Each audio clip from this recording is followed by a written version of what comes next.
Good morning students, कैसे हैं आप लोग।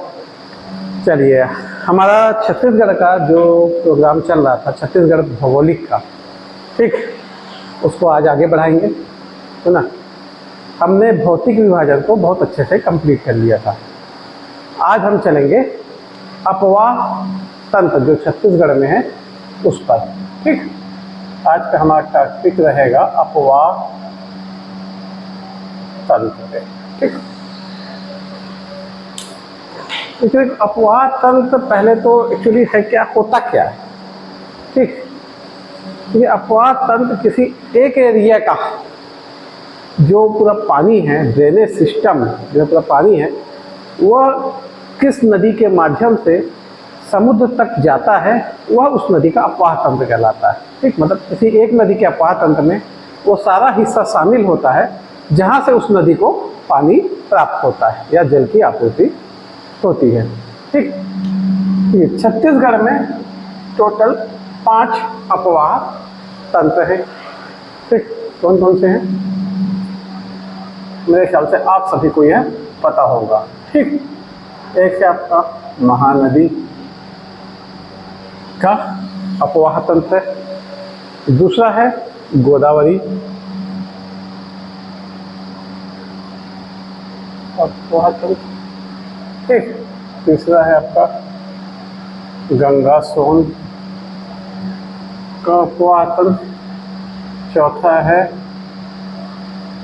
ब्रह्मणी नदी का, और पांचवा है आपका नर्मदा का अपवाह तंत्र। ये टोटल 5 अपवाह तंत्र हैं जो छत्तीसगढ़ के, इन्हीं पांचों के माध्यम से छत्तीसगढ़ का जो पूरा पानी है वह बाहर निकलता है, ठीक।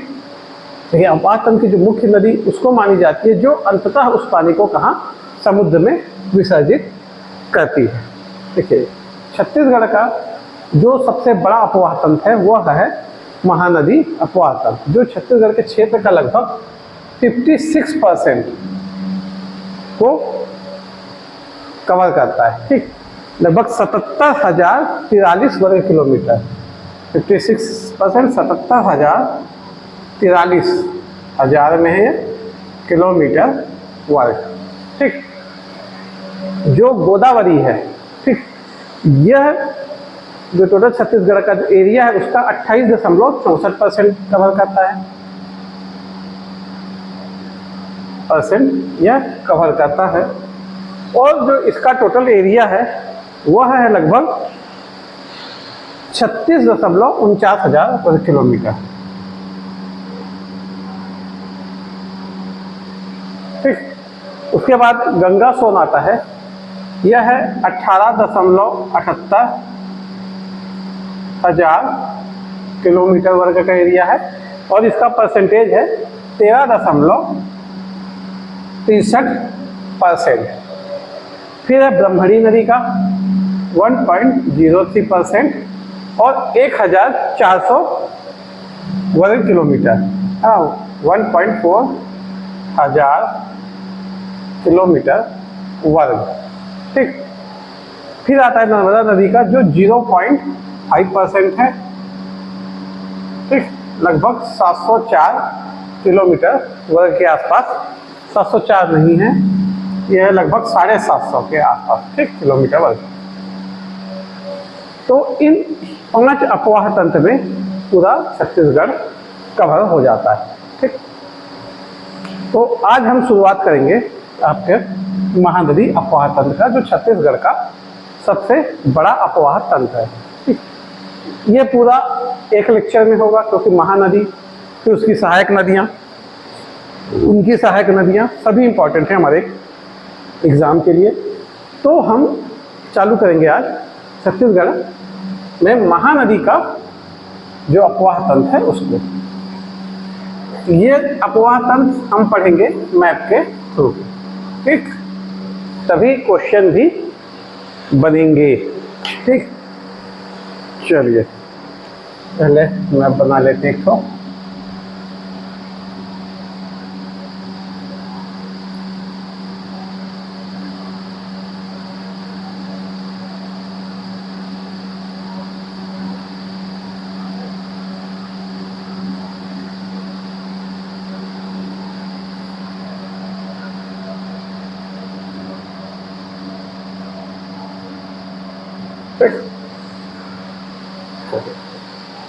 तो देखिए छत्तीसगढ़ के अपवाह तंत्र में जो पहली नदी है वो महानदी है, जिसकी लंबाई है 858 किलोमीटर। ठीक, यह बहती है छत्तीसगढ़ में करीब 286 किलोमीटर। एक एक करके नदियों को लेते हैं, चालू करते हैं महानदी से, जो मुख्य नदी। ठीक, लंबाई है 858 किलोमीटर, छत्तीसगढ़ में जो बहती है 286 किलोमीटर। ठीक, यह एक अनुवर्ती नदी है। अनुवर्ती नदी है, इसका अर्थ होता है कि यह जो ढाल है उसका अनुसरण करती है। ठीक, इसका जो प्रवाह का जो प्रतिरूप बनता है उसका नाम है केंद्राभिसारी।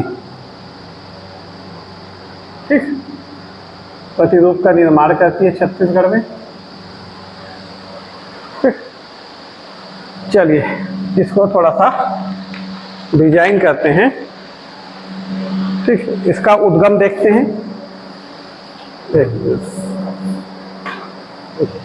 इसका उद्गम है सिहावा की पहाड़ी। ठीक, सिहावा के पास एक फरसिया नामक स्थान है, वहां से इसका उद्गम माना जाता है। और मान्यता है जन लोगों में कि यह श्रृंगी ऋषि का जो ऊंचा शिखर है श्रृंगी पर्वत का, वहां से इसका उद्गम हुआ है। तो धमतरी के सिहावा, ये गरियाबंद, ये हिस्सा लगभग। ठीक, देखिए कैसे चलती है। जब ये उद्गम होती है सिहावा से तो यह लगभग 27 किलोमीटर उत्तर की ओर चलती है। फिर इसकी दिशा हो जाती है पश्चिम। ठीक, दुधावा के बाद यहाँ दुधावा जलाशय है। ठीक, यह दुधावा जलाशय कहाँ स्थित है? धमतरी में स्थित है। आगे बताऊंगा ये किससे बना है। ठीक, यहाँ से आगे बढ़ती है, ये ऐसे इसकी दिशा हो जाती है। आगे बढ़ने के बाद थोड़ा उत्तर पश्चिम, मतलब कांकेर के उत्तर पूर्व में इसकी दिशा उत्तर पश्चिम रहती है। ठीक, फिर आगे जाके इसकी दिशा फिर ऐसे आगे बढ़ती है, पूरा रायपुर महासमुंद के बीच से होते हुए बलौदा बाजार को बीच से काटते हुए यह चली जाती है आपका ऐसे। थोड़ा ऊपर ले गया मैं ज़्यादा, इसको थोड़ा नीचे करते हैं।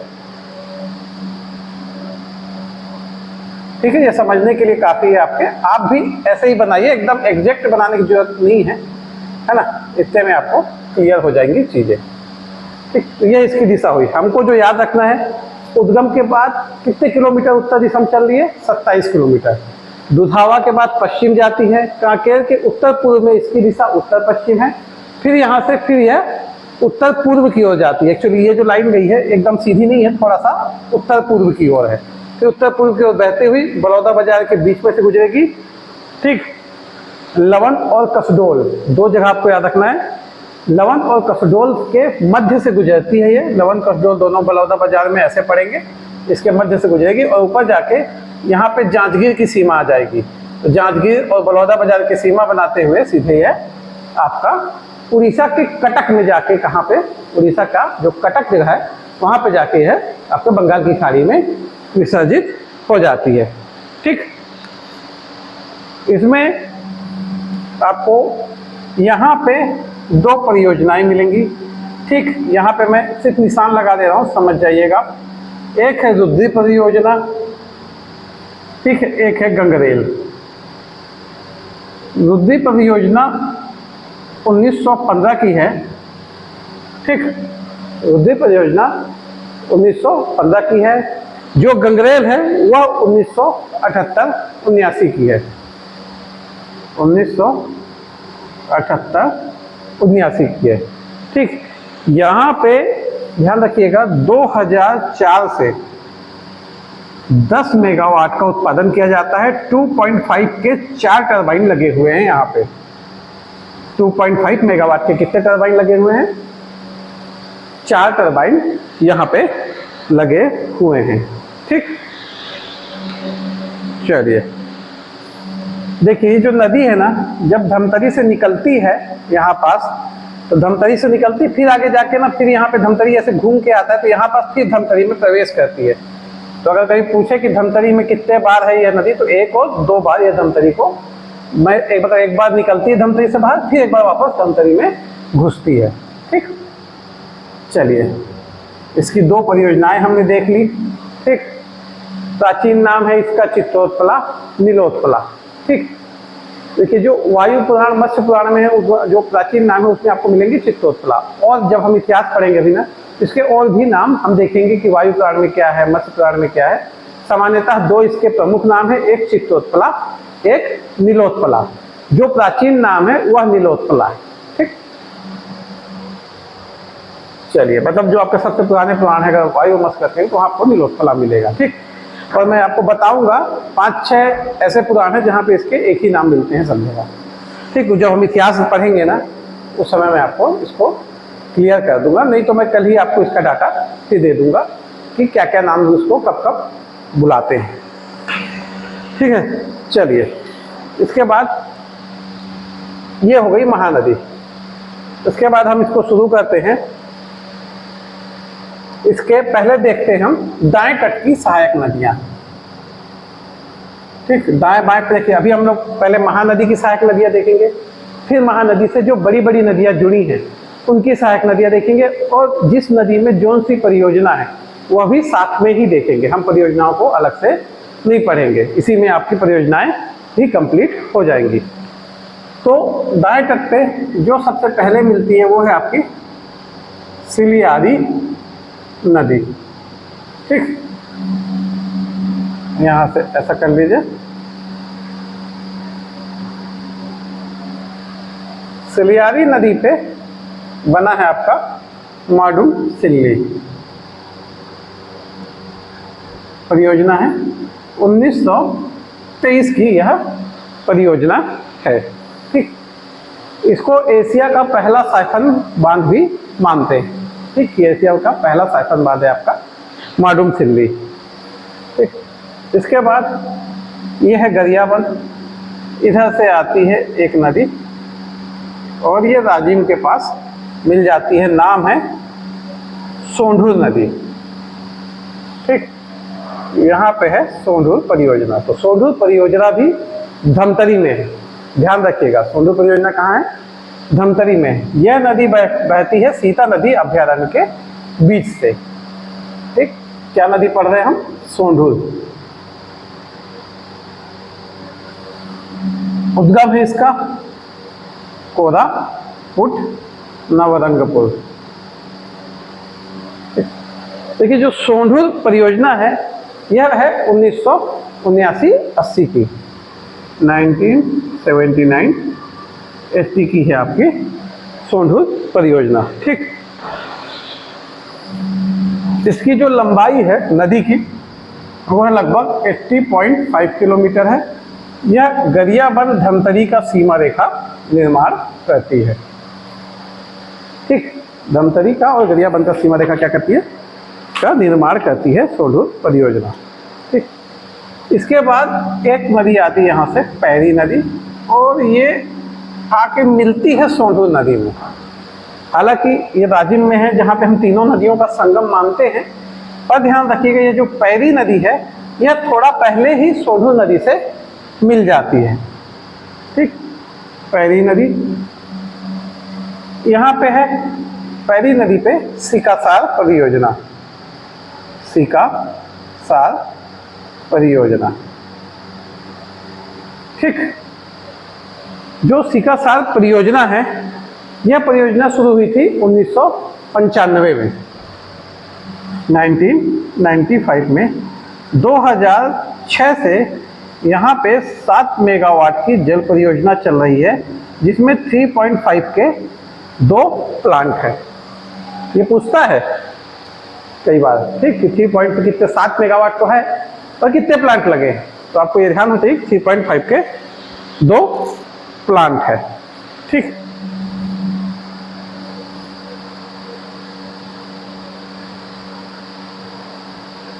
इसके बाद एक नदी आती है आपकी इधर से,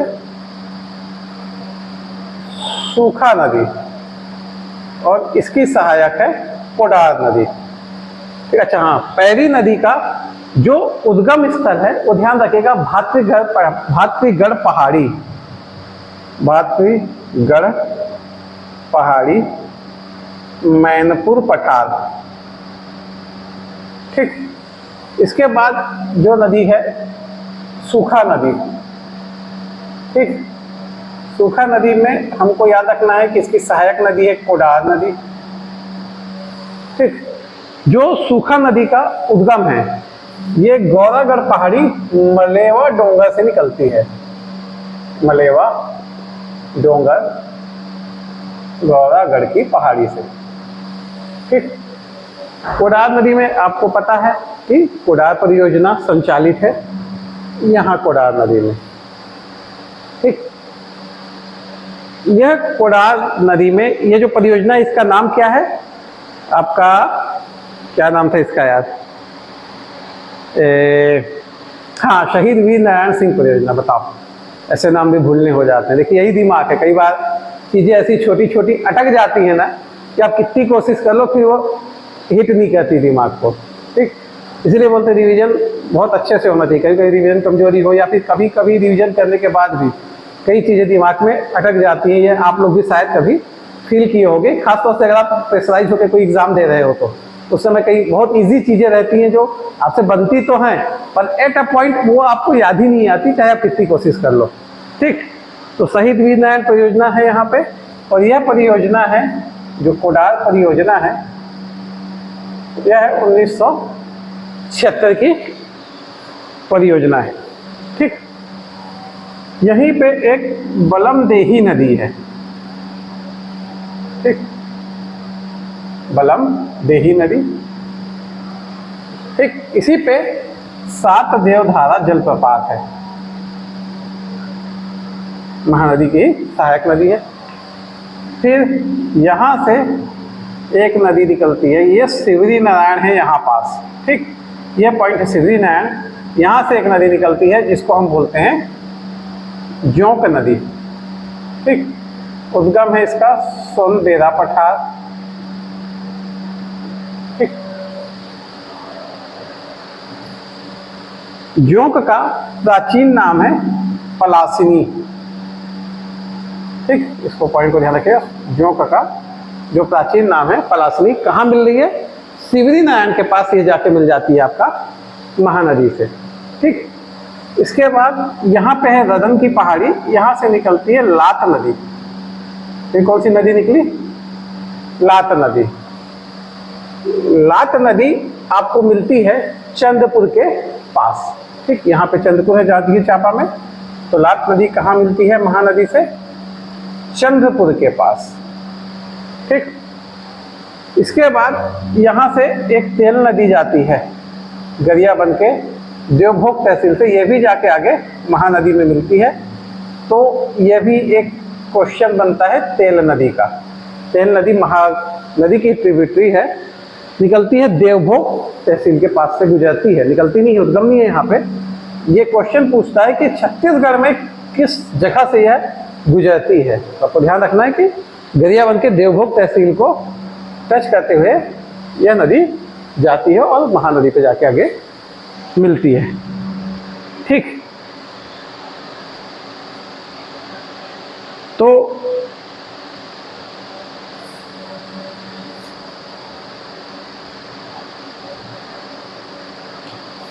यहाँ पे एक नदी और याद रखिएगा, रायगढ़ में है सुरंगी नदी। ठीक, ये क्वेश्चन पूछ सकता है कि यह नदी कहाँ है, तो ध्यान रखिएगा रायगढ़ में है।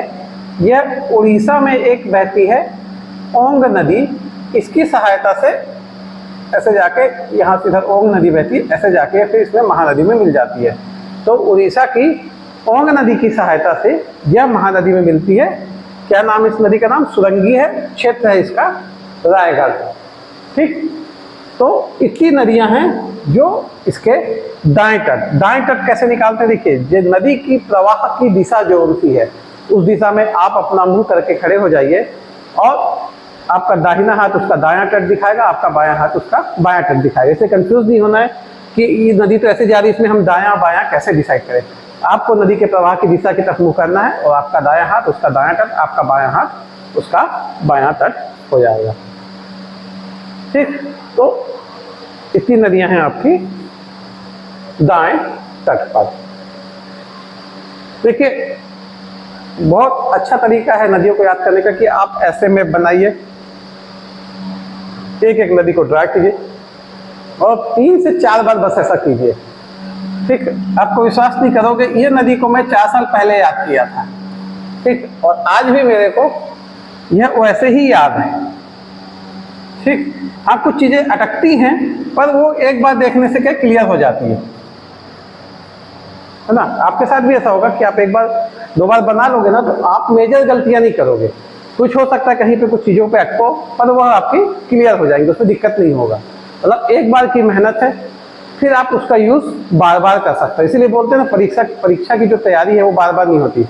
एक बार आप तैयारी कीजिए और उसके बाद क्या है, बस आपको रिवीजन करना है, चीजों को सिर्फ अपडेट करते जाना। ठीक, चलिए इसके बाद हम शुरू करते हैं इसके बाएं तट की नदियां।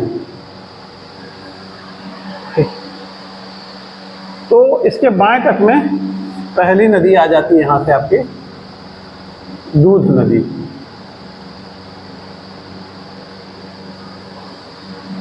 वो यहां से निकलेगी आपके कांकेर के मलाज कुंडम से निकलती है, दुधवा जलाशय तक जाती है दूध नदी।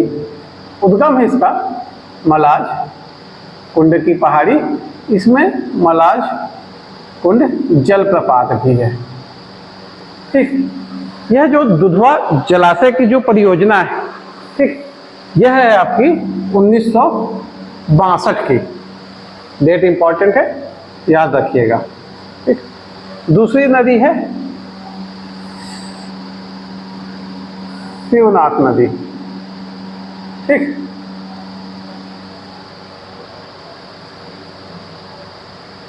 ये निकलती है राजनांदगांव के पाना बरस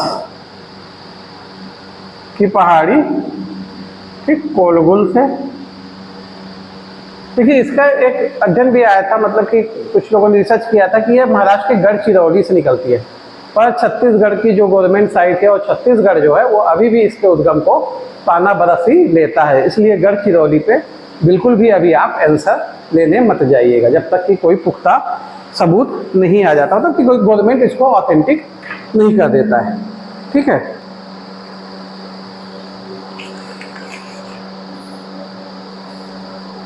चलिए, जो शिवनाथ नदी है इसकी जो लंबाई है वो है 290 किलोमीटर, मतलब छत्तीसगढ़ में बहने वाली है ना सबसे लंबी नदी 290 किलोमीटर।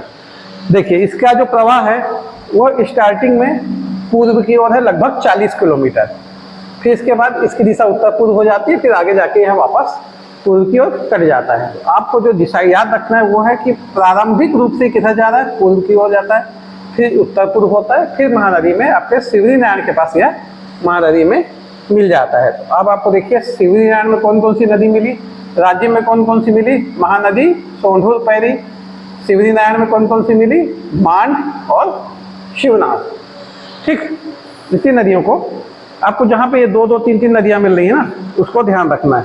ठीक, देखिए ये नदी जाती है तो इसके कुछ शहर भी ध्यान रखिए। देखिए, इधर पे डोंगर गांव पड़ता है, इधर राजनांदगांव, तो दोनों के पूर्व में जाती है। आगे जाती है बेमेतरा और बलौदा बाजार के बीच, ये बलौदा बाजार वाला एरिया, ये बेमेतरा, दोनों के बीच सीमा बनाती है। आगे जाएगी तो ये बिलासपुर इधर आके टच होता है, इधर बलौदा बाजार, तो बिलासपुर और बलौदा बाजार के मध्य भी सीमा बनाती है। सीमा से क्वेश्चन पूछता है, इसलिए आपको मैं बता रहा हूँ, इसलिए इसको आपको ध्यान भी रखना है।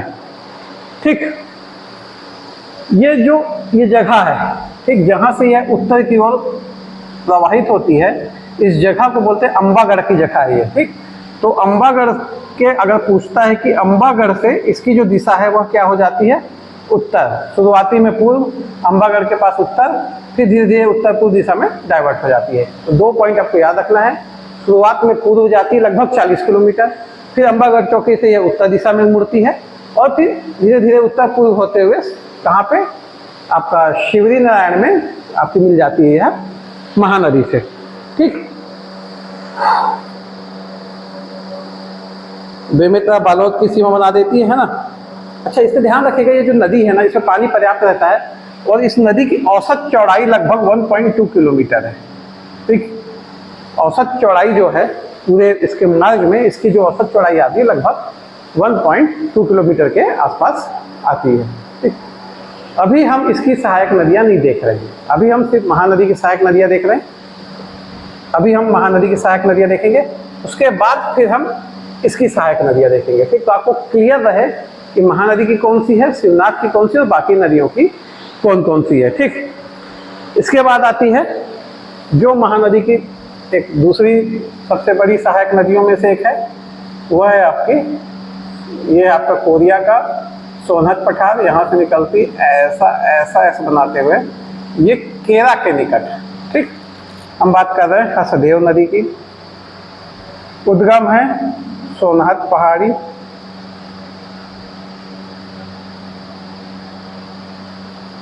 पहाड़ी से निकलती है, 176 किलोमीटर की इसकी लंबाई है। ठीक, कोरबा के पास यह एस बनाती हुई कोरबा घुसेगी, जांजगीर चांपा को, जांजगीर और चांपा के मध्य से निकलेगी और केरा के निकट महानदी पे मिलेगी।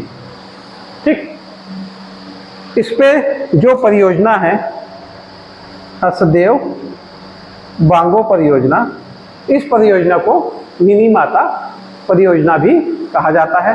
ठीक, 1967, हाँ 1967 से यह परियोजना चल रही है। 1967 से 1994 से यहाँ पे बिजली उत्पादन किया जा रहा है। तो बिजली उत्पादन प्रारंभ हुआ है 94 से 120 मेगावाट का। ठीक, 40 मेगावाट की 3 यूनिट है।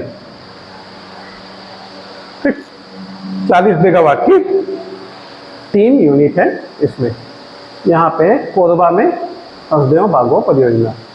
ठीक, इसके बाद कोरबा के पूर्व से एक नदी निकलती है, बोरई नदी, वो महानदी में मिलती है। उसके बाद मैनपाट पठार से निकलती है मांड नदी, जो आके यही चंद्रपुर के पास इसमें मिल जाती है आपकी महानदी में। मांड नदी की, बोरई नदी ना, बोरई हो गया, तो उसके बाद है मांड नदी। मांड नदी की लंबाई है 155 किलोमीटर। ठीक, अच्छा हाँ, इसमें ध्यान रखिएगा कुछ जलप्रपात है, गावर घाट है, अमृत धारा है। ठीक, कौन कौन से जलप्रपात हैं? गावर घाट, अमृत धारा। ठीक, 2 जलप्रपात हैं हसदेव नदी पे, गावर घाट और अमृत धारा जलप्रपात। ठीक, मांड नदी में एक जलप्रपात है जो इम्पोर्टेंट है, सरगुजा में स्थित है, उसका नाम है सरभंजा जलप्रपात। ठीक, क्या नाम है? सरभंजा जलप्रपात, काफी फेमस वाटरफॉल है सरभंजा का। ठीक, मांड के बाद जो अगली नदी है वह है लुढ़ेक की पहाड़ी से निकलने वाली केलो नदी, जो यहाँ पे मिलती उड़ीसा में है केलो नदी। ठीक, ये मिलती है उड़ीसा में महादेवपाली में। ठीक, निकलती कहाँ है? लुढ़ेक की पहाड़ी, है ना, नेलुंगा पठार से। लुढ़ेक की पहाड़ी नेलुंगा पठार से निकलती है। लगभग 97 किलोमीटर इसकी टोटल लंबाई है। ठीक, रायगढ़ में यह गजमार पहाड़ी के पश्चिम से गुजरती है। तो एक आपको एक और आंकड़ा मिला कि गजमार पहाड़ी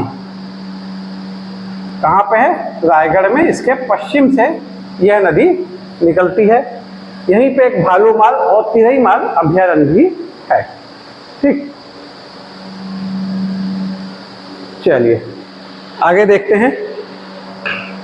इसके बाद केलो के बाद एक नदी आती है आपकी, अच्छा हाँ, यहाँ पे एक परियोजना है, ध्यान रखिएगा, केलो परियोजना। इसको नाम किया गया है स्वर्गीय दिलीप सिंह जुदेव परियोजना। 2009 की है यह परियोजना। क्या नाम दिया गया? स्वर्गीय दिलीप सिंह जुदेव परियोजना।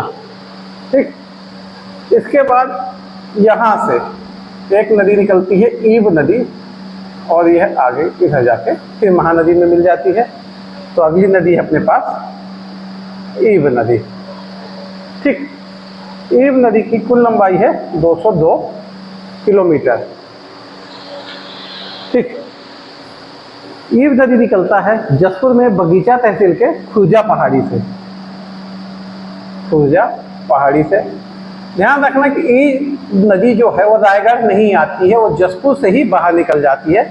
तो क्वेश्चन पूछ सकता है कि ईब नदी के प्रवाह क्षेत्र में आते हैं जसपुर रायगढ़, तो आपको रायगढ़ को छोड़ देना, रायगढ़ नहीं आता। जसपुर से ही ईब नदी, जसपुर और रायगढ़ जहाँ पे मिल रहे हैं उसके थोड़ा ऊपर से ही उड़ीसा की तरफ निकल जाती है। ठीक, इसमें कुछ प्रमुख जलप्रपात हैं जैसे गुल्लू, बेने। ठीक, गुल्लू और बेने जलप्रपात किसमें आपके ईब नदी में, और एक और है छुरी। ठीक, गुल्लू, बेने और छुरी जो जलप्रपात है वो आपकी ईब नदी पे है। ठीक, ये हो गया आपकी शिवनाथ की सहायक नदियाँ, शिवनाथ बोलना सॉरी, महानदी की सहायक नदियाँ। महानदी की टोटल इतनी सहायक नदियाँ आपको याद रखना है जगह के साथ। चलिए एक बार क्विक रिवीजन करते हैं, ठीक, ताकि आपको फिर और ना पढ़ना पड़े।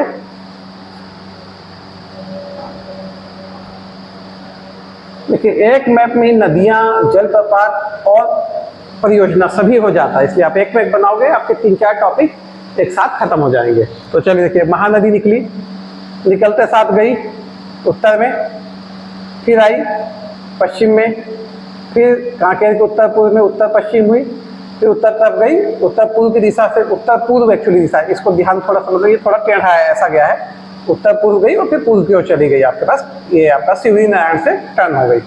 ठीक, इसकी बाएं तट की सहायक नदियाँ सिलियारी नदी, माडूम सिल्ली परियोजना, सोंढूर नदी, सोंढूर परियोजना। ठीक, माडूम सिल्ली 1923 का, सोंढूर 1979 का, फिर है आपका सीकासार 1995 का परियोजना, पैरी नदी। फिर उसके बाद आपकी नदी आ जाती है सूखा नदी पे है कोडार परियोजना। फिर है आपका बलमदेही नदी, फिर है मांड नदी का पूरा नाम मांड नदी बोल रहा हूँ, जोंक नदी, जोंक का पूरा नाम पलासनी नदी। फिर आगे ददन की पहाड़ी से निकलने वाली लात नदी। इधर पे है सुरंगी नदी जो उड़ीसा की ओंग नदी से जाके मिलती है महानदी में। ठीक, ये हो गई आपकी दाएं तट की। बाएं तट में गए तो शिवनाथ नदी पानाब्रत से निकली, सोनहट पठार से निकली हसदेव नदी, हसदेव परियोजना है 1967 में बनी, 1984 से बिजली उत्पादन हो रहा है। बोरई नदी, मांड नदी 155 किलोमीटर, सरबंजा जलप्रपात, यहाँ गावर घाट और आपका अमृतधारा जलप्रपात।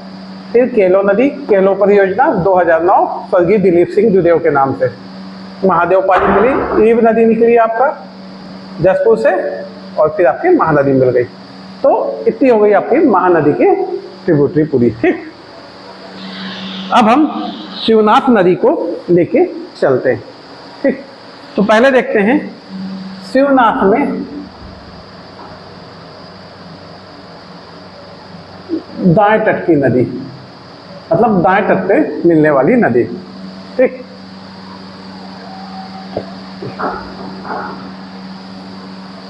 देखिए, तो शिवनाथ में दाएं तट पे पहली नदी जो जा रही है वो आ रही है आपकी डोंडी लोहार से निकलने वाली खरखरा नदी।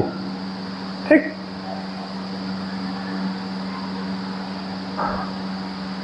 तो पहले हम देख लेते हैं खरखरा नदी को। खरखरा नदी निकलती है डोंडी लोहारा से 1967 में, खरखरा नदी। ठीक, कहाँ से निकल रही है? डोंडी लोहारा से, डोंडी लोहारा पहाड़ी से। 1967 में यहाँ पे परियोजना चालू हुई थी। ठीक, खरखरा परियोजना। ठीक, देखिए यहाँ पे एक नदी है, उसका नाम है जुआरी नदी या जुझार नाला भी कहते हैं। ठीक, जुआरी नदी या जुझार नाला इधर पे, जुआरी नदी या जुझार नाला। ठीक, यहाँ पे है गोंदली जलाशय, यहाँ से निकलती है तांदुला नदी।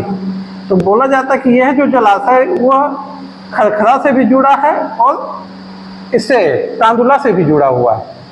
ठीक, तो यहाँ पे एक नदी आपको ध्यान रखना है कि जुआरी नदी है। ठीक, उसको बहुत सारे लोग तांदुला की ट्रिब्यूटरी मांगते हैं और बहुत सारे लोग बोलते हैं खरखरा की, क्योंकि उसका जो जलाशय वो दोनों से जोड़ा गया है। ठीक, ऐसा बोलते हैं कि दोनों से जुड़ा है, तो इसको थोड़ा सा ध्यान रखिएगा। तांदुला नदी, तांदुला नदी पे छत्तीसगढ़ की सबसे प्राचीन परियोजना है जिसे बोलते हैं तांदुला परियोजना, 1912 की।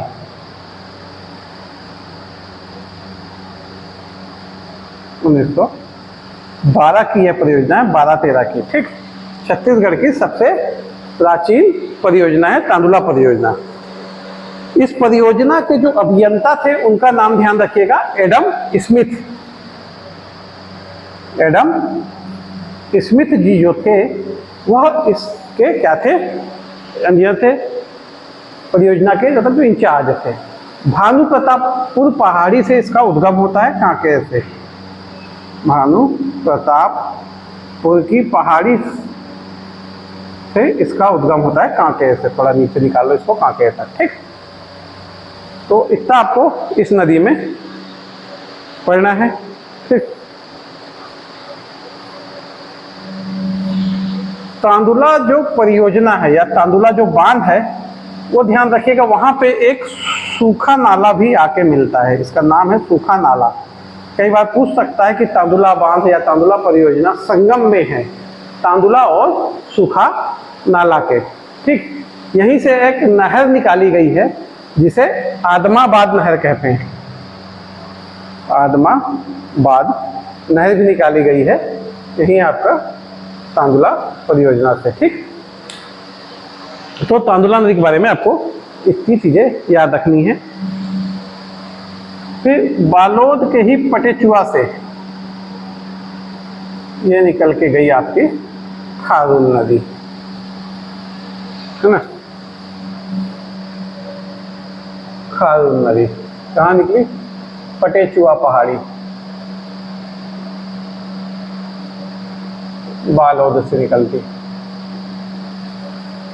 ठीक, कहाँ पे, सोमनाथ के पास यह मिलती है शिवनाथ से। किससे मिलेगी, शिवनाथ नदी से। ठीक, खारून नदी के तट में ही आपको पता है कि हटकेश्वर शिव जी का मंदिर है ना।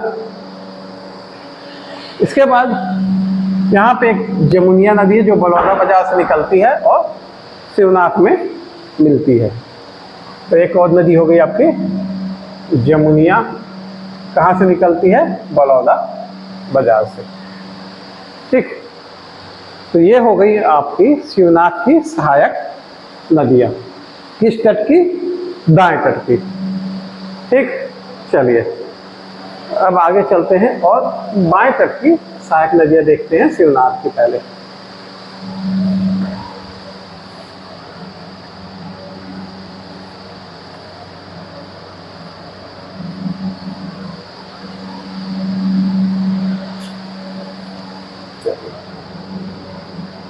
बाएं तट की, कौन से, शिवनाथ के। देखिए सबसे पहले यहाँ से एक मिलती है आपकी सुरही नदी, सिर्फ नाम याद रखना इन लोगों का। ठीक, फिर इधर उत्तर दिशा से एक आके मिलती है घुमाना नदी। ठीक, फिर 1 2 3 आमनेर, मुस्का, पिपरिया, तीनों के संगम पे है यहाँ पे खैरागढ़। ठीक, आमनेर, मुस्का, पिपरिया, मुख्य नदी है आमनेर, जो आमनेर के नाम से फिर आगे जाकर शिवनाथ में मिल जाती है। लेकिन आपको ध्यान रखना है कि आमनेर, मुस्का, पिपरिया, इन तीनों के संगम पे एक खैरागढ़, ये तीनों मिलके फिर आमनेर के साथ मिलके जाके मिल जाती है इससे आपके शिवनाथ नदी से। ठीक, यहाँ पे और 2 नदियां हैं, सोम बरसा, ननकट्टी, मैकल श्रेणी से दोनों निकलती हैं, सोम बरसा, ननकट्टी। ठीक, यहाँ से निकलती है एक हाफ नदी, एक निकलती है सकरी नदी। तो हाफ नदी का उद्गम होता है कांदावनी पहाड़ी से, ठीक। इसकी सहायक है सकरी नदी, ठीक। इतना आपको ध्यान रखना है यहाँ पे अभी तक, ठीक। आप कांदावली सकरी हो गई, ठीक। इसके बाद अपन पहुँच गए हैं, ये आपका पहुँच गया कवर्धा एरिया, कांदावली पहाड़ी हो गई। इसके बाद आते हैं मुंगेली से आती है आपकी, मुंगेली और बिलासपुर की सीमा में बहती है मनियारी नदी। अच्छा हाँ, ध्यान रखिए, हाफ जहाँ मिलता है यह जगह है नांद घाट।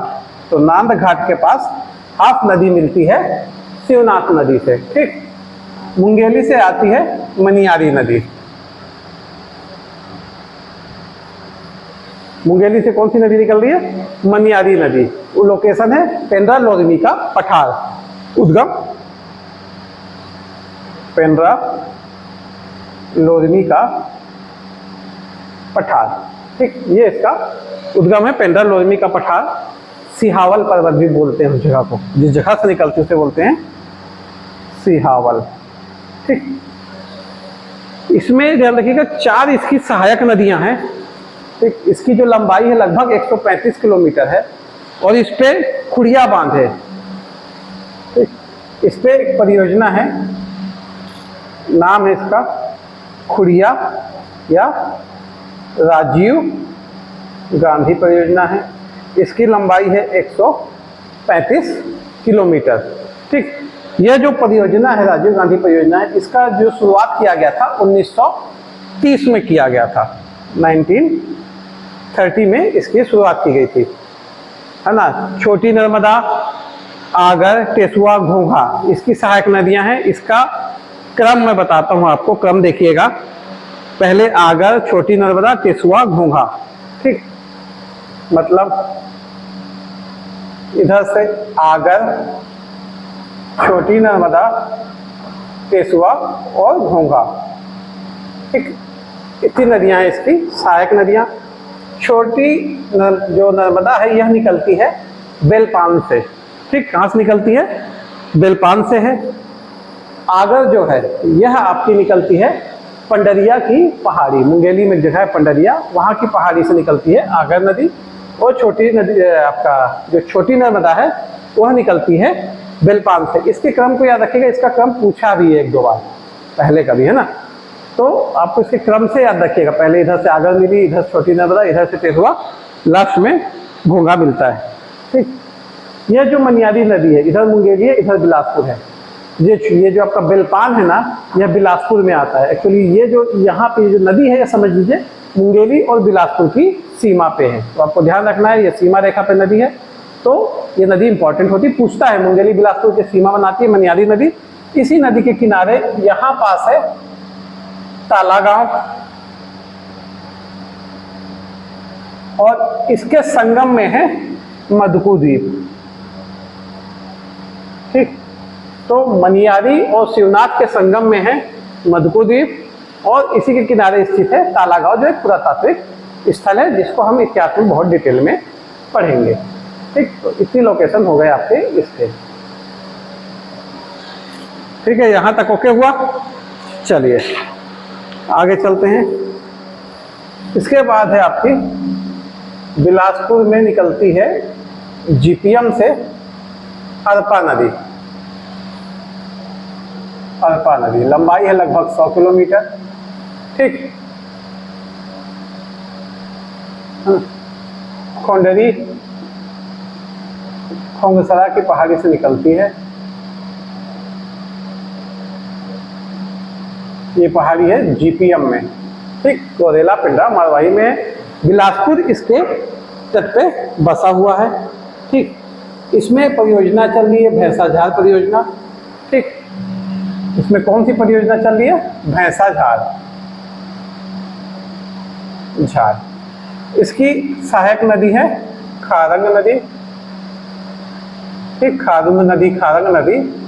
इस पे परियोजना चल रही है खूटा घाट, जिसे संजय गांधी परियोजना भी कहते हैं।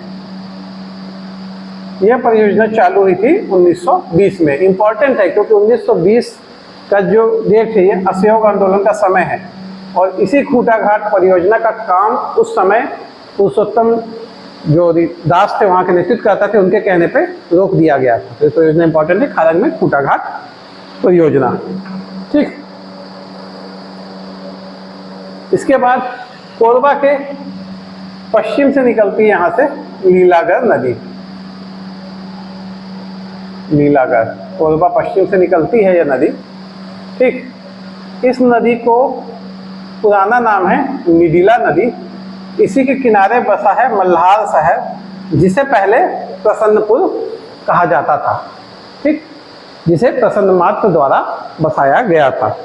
ठीक, इसकी लंबाई भी आपकी 135 किलोमीटर आपकी लीलागर की टोटल लंबाई होती है। तो ये हो गई आपकी इसकी शिवनाथ की सहायक नदियाँ।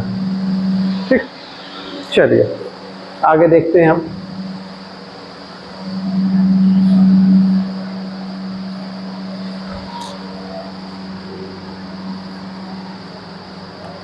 शिवनाथ की सहायक नदियों के बाद हम हसदेव की कुछ सहायक नदियां देख लेते हैं। देखिए, हसदेव में दाएं तट पे मिलने वाली दो नदी है। एक है आपका हसदेव की सहायक नदियां, देखते हैं इसको छोटी छोटी है, सीधे देख लेते हैं। हसदेव की दाएं तट पे मिलने वाली एक चौदनई नदी, ठीक, और दूसरी है जटा शंकरी या जटा शंकर नदी, इसी को अहिरन भी बोलते हैं। ठीक, दो नदियां चौदनई और जटा शंकरी नदी। ठीक, इसके बाएं तट पे मिलने वाली है झिंग, उटेंग और तान। झिंग, उटेंग और तान। लोकेशन की चिंता मत कीजिए, आप सिर्फ ऐसे बना लीजिएगा कि इस साइड से मिलने वाली, क्योंकि इसमें सिर्फ सहायक नदियां पूछता है। तो बाएं तट पे मिलने वाली झिंग, उटेंग और तांग नदियां हैं। ठीक, इसके बाद जो अगली नदी है वो है आपका मांड नदी। मांड की सहायक नदियां हैं। मांड की कोईराज, चिंदई और कुरकुट। मांड की सहायक नदियां कोईराज, जगह याद रखिएगा बस किस तरफ से मिल रही है, दाएं तरफ से है ना। चिंदई, चिंदई नदी पे एक वाटरफॉल भी है चिंदई का, और कुरकुट। ठीक, ये मांड की सहायक नदियां हैं। कोलडेगा और राजर ये केलों की सहायक नदियां हैं। ठीक, कोलडेगा और राजर किसकी सहायक नदियां हैं? केलों की। कोलडेगा, राजर, कोलडेगा और राजर केलों की सहायक नदियां, कोलडेगा और राजर नदियां। ठीक, सीरी, डोरकी और खोरुंग यह है आपकी ईब की सहायक नदियां। खोरुंग, डोरकी और सीरी। खोरुंग, डोरकी, सीरी, याद रखिएगा कौन किधर है ना, इसमें गड़बड़ मत कीजिएगा। खोरुंग, डोरकी और सीरी। ठीक, यह है सीरी, यह है खोरुंग, यह है डोरकी। खोरुंग, डोरकी और सीरी यह है इसकी सहायक नदियां। ठीक, तो यहाँ पे आपका महानदी अपवाह तंत्र पूरा खत्म होता है। ठीक, चलिए इसको मिटाते हैं पहले, फिर एक बार इसको थोड़ा सा देखते हैं और क्वेश्चन कैसे कैसे बन सकते हैं। ठीक, देखिए यहाँ पे क्वेश्चन बनते हैं कैसे कि पहले तो बनते हैं कि इन लोग नदियों का जो उद्गम क्षेत्र है वो कहाँ पे है। दूसरा, नदियों का प्रवाह एरिया कौन सा। अगर आप ये मैप बनाओगे तो आपसे गड़बड़ नहीं होगा। ठीक, जैसे ये आपको दिख रहा है तो आप बिना जगह को जाने आप कह सकते हो कि ये कोरबा के आसपास का क्षेत्र है, अगर आप मैप देखे हो तो। नहीं तो फिर आप अगर खोजोगे कि लिखा कहाँ है तो आपको कहीं नहीं मिलेगा कि ये नदी कहाँ कहाँ बह रही है। ठीक, तो आपको मैप देखना है, मैप से जगह को आपको गेस करना है। ठीक, गेस क्या करना है, आपको मैप बनाओगे तो आपको जगह वैसे याद हो जाएगी। इसमें देखिए आपकी बहुत सारी परियोजनाएं कवर हो गई, कब बनी, परियोजनाओं में यही पूछता है कि परियोजना कब बनी। ठीक, उसमें कुछ विशेष बातें थी, वो मैंने आपको बता दी, कौन पहली है, कब कौन अभियंता था, किस सन में बना, एनर्जी का जो उत्पादन है वो कब शुरू हुआ, है ना, ये सारी चीज़ें तो हमने आपको बता ही दी। ठीक, सहायक नदियाँ पूछ लेता है, कौन सी सहायक नदी, किस चीज़, किसकी सहायक नदी, है ना। तो इस प्रकार, और एरिया देखिए हमने 77,000 वर्ग किलोमीटर पढ़ा, जबकि हम महानदी बेसिन जब पढ़ते हैं तो लगभग 50% देखते हैं, है ना, लेकिन जब प्रवाह क्षेत्र देखते हैं तो लगभग 56% एरिया जो पूरा छत्तीसगढ़ का महानदी कवर करती है। देख रहे हो आप, यहाँ तक का कर रही है, इधर कर रही है, यहाँ तक का कवर कर रही है। ठीक, जबकि ये एरिया आता है पूर्वी बघेलखंड के पठार में। ठीक, ये मेन पार्ट का एरिया हो गया, मेन पार्ट से निकलती है मांड नदी। ठीक, तो मेन पार्ट का एरिया कर ली। ये आपका जो निकली है ईव नदी, ये भी आपका पाट प्रदेश में जाता है, फिर वहाँ से निकलती है अपनी ईव नदी। इस प्रकार इसका एरिया भी काफ़ी ज़्यादा है। ठीक, तो मेरे ख्याल से इससे बाहर तो अभी तक तो क्वेश्चन नहीं गया है ना। आगे चला गया तो कह नहीं सकते, पर संभावना ना के बराबर है कि 36 महानदी बेसिन, मतलब महानदी अपवाह तंत्र में इससे बाहर कहीं क्वेश्चन जाए। ठीक, तो फिर ठीक है, फिर हम अपने अगले लेक्चर में आपको फिर मिलेंगे, अपवाह तंत्र का अगला पोर्शन को देखेंगे। और हो सकता है कि वो चारों खत्म हो जाए, क्योंकि अब बाकी जो चारों पोर्शन है वो काफ़ी छोटे छोटे हैं, उसमें उतनी ज़्यादा नदियाँ नहीं हैं। यही सबसे बड़ा पोर्शन पड़ता है अब महानदी अपवाह तंत्र का। ठीक है, तो कैसा लगा आपको लेक्चर हमको ज़रूर बताइएगा, और हमारे ऐप को भी डाउनलोड कीजिए आप। उसमें आने वाले समय में आपको टेस्ट सीरीज, PDF मटेरियल्स और कई सारे स्टडी मटेरियल, कई सारे कोर्सेज की जानकारी भी प्राप्त होगी। चलिए, और हमारे चैनल को ज़्यादा से सब्सक्राइब कीजिए और इसको स्प्रेड भी कीजिए, ताकि और भी लोग इस प्रोग्राम से जुड़ सकें। धन्यवाद।